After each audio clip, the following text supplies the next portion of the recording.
Coordinated, Episode 166, SSD, Common Accommodations. Greetings, AP coordinators. I'm Derek Cometa.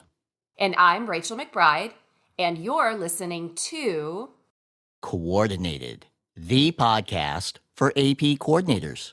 Thanks for joining the conversation, collaboration, and, of course, coordination. Hello again, Rachel. Well, hello, Derek. Are your vocal cords warmed up? Are you ready to begin a 9-part mini series? 9 parts, something we've never tried before on Coordinated. I mean, that's longer than some Netflix series. In fact, we could call it a 6-part series with 50% extended time. The play on words is starting already. You know it. So, what's our topic? As if I didn't know. It must be something of great interest to AP coordinators and a topic that impacts nearly everyone. Rachel, I have the topic for you. Our new mini-series is on, drumroll please, SSD, Services for Students with Disabilities, from an AP coordinator's perspective, of course. Oof, I don't know. 9 episodes might not be enough. Right? But we're going to make it happen. We're going to make it happen. It is an extended topic with lots to cover. So let's break it down into smaller conversations to keep the information tight and focused. Sound good? Sounds good. Let's get started with A definition, or perhaps even better, definitions plural. yes, please. I love definitions.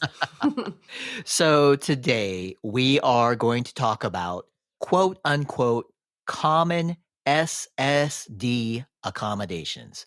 And for the sake of this conversation, we're going to talk about the accommodations that we've personally had the most experience with at our schools.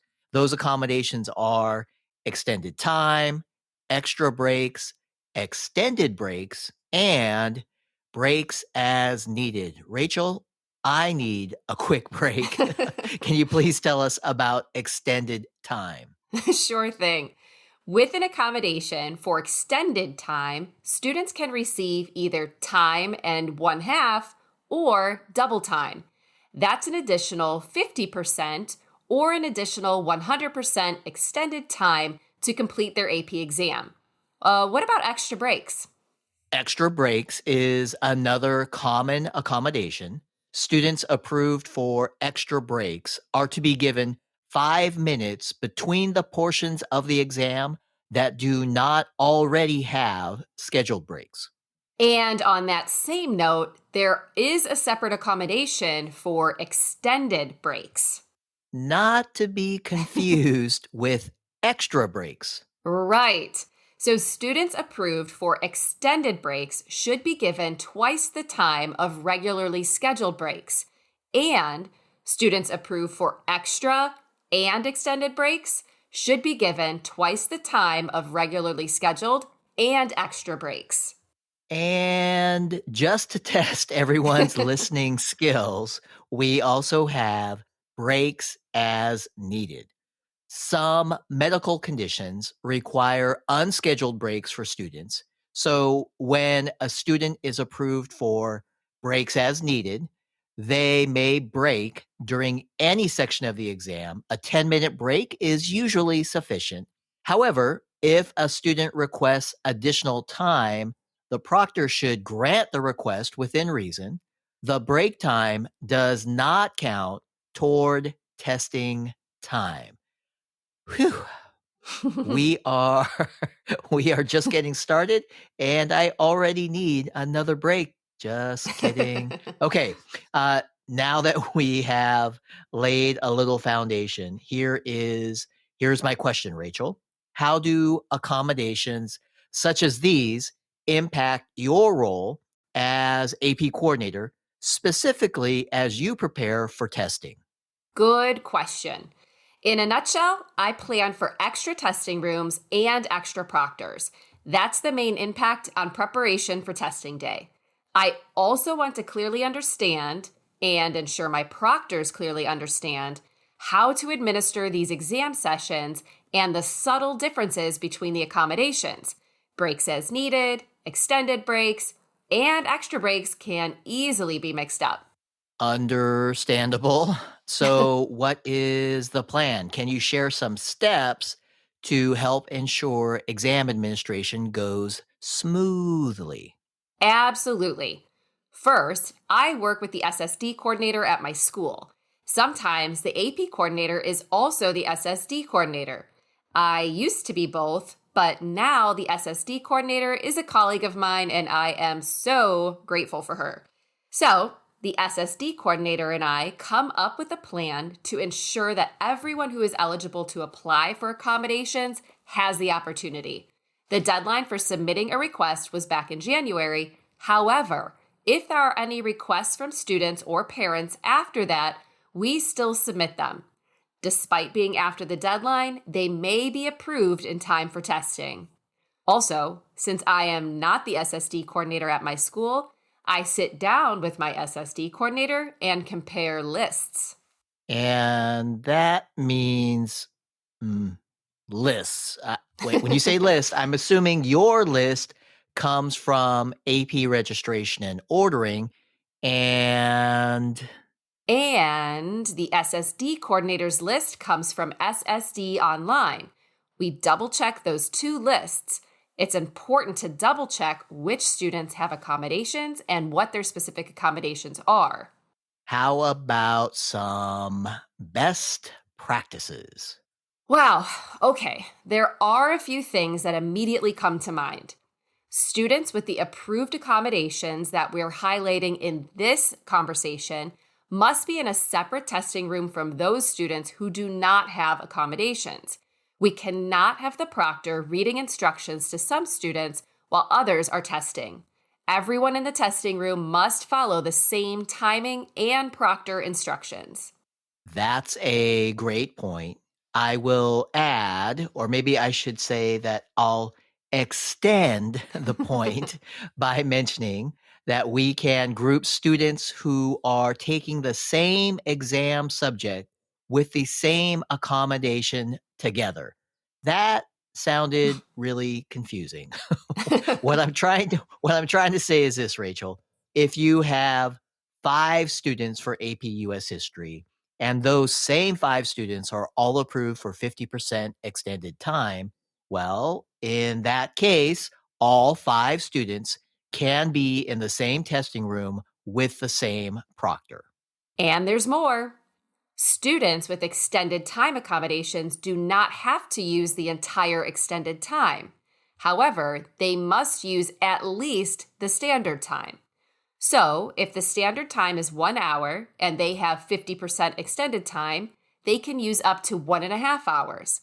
However, if they finish after 65 minutes, they can go on to the next section or end the exam session if it's the last section. That's because they already used the minimum standard time of 1 hour. On the other hand, if a student finishes in 45 minutes, they cannot go on until the entire 1 hour of standard time is up.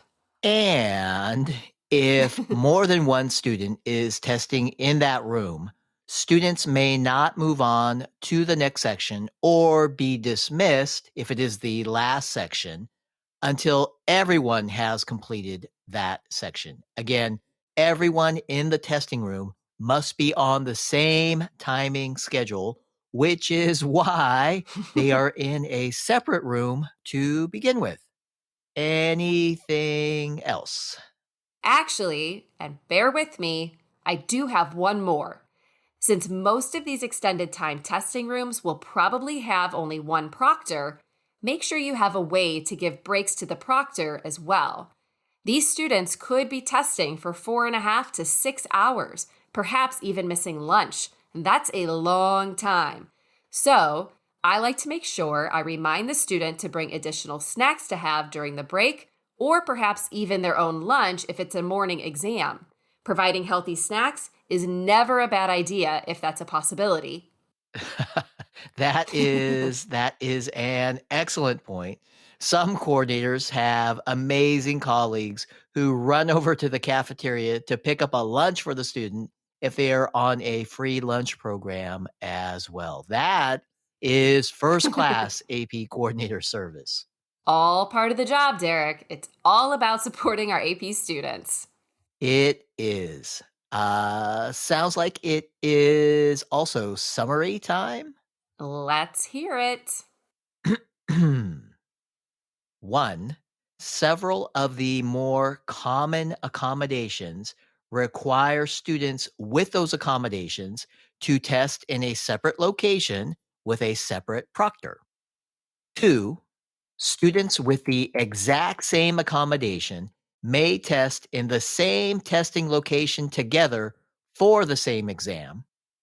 And 3, this one is key. Students with extended time must always use the minimum amount of time for each section. That is the standard time.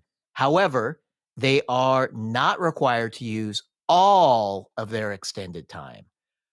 A lot to consider, Rachel. And for that reason, please review my best friend, the AP Coordinator's Manual, Part 2. The information we covered today and much more can be found there. Link in the show notes. Thanks, Rachel. And thanks, everyone, for joining us. Believe it or not, that's only part 1 of our 9-part series. Join us next week when we talk about some other accommodations that you may occasionally experience. The beat goes on and on. We'll talk with you soon.